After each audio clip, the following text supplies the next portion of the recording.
కేంద్ర రాష్ట్ర ప్రభుత్వాలకు సుప్రీంకోర్టు రాజ్యాంగ ధర్మాసనం నోటీసులు జారీ చేసింది. బిల్లులకు రాష్ట్రపతి, గవర్నర్ ఆమోదించే అధికారాలపై రాష్ట్రపతి ముర్ము ఇచ్చినటువంటి రిఫరెన్స్ పై నోటీసులు ఇచ్చింది. 3 నెలల్లోగా గవర్నర్, రాష్ట్రపతి బిల్లులకు ఆమోదం తెలపాలని, లేకుంటే వాటిని ఆమోదించినట్టుగానే భావించాలని ఇటీవల సుప్రీంకోర్టు ఇచ్చినటువంటి తీర్పుపై రాష్ట్రపతి రిఫరెన్స్ కోరారు.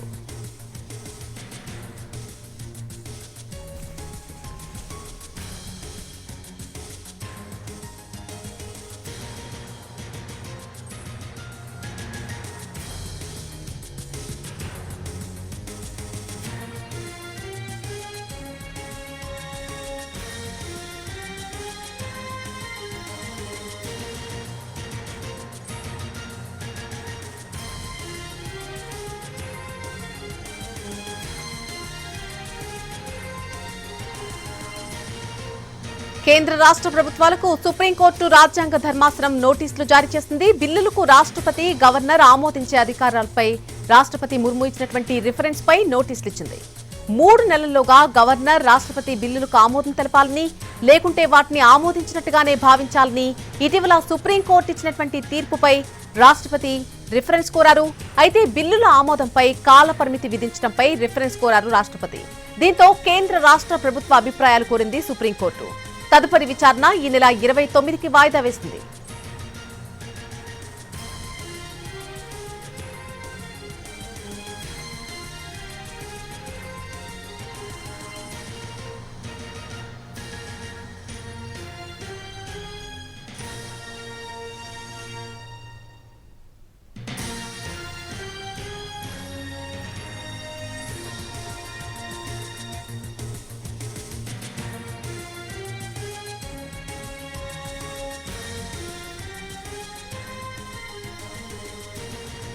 కేంద్ర రాష్ట్ర ప్రభుత్వాలకు సుప్రీంకోర్టు రాజ్యాంగ ధర్మాసనం నోటీసులు జారీ చేయడం జరిగింది. బిల్లులకు రాష్ట్రపతి, గవర్నర్ ఆమోదించే అధికారాలకు సంబంధించి రాష్ట్రపతి ముర్ము ఇచ్చినటువంటి రిఫరెన్స్ పై నోటీసులు ఇచ్చింది.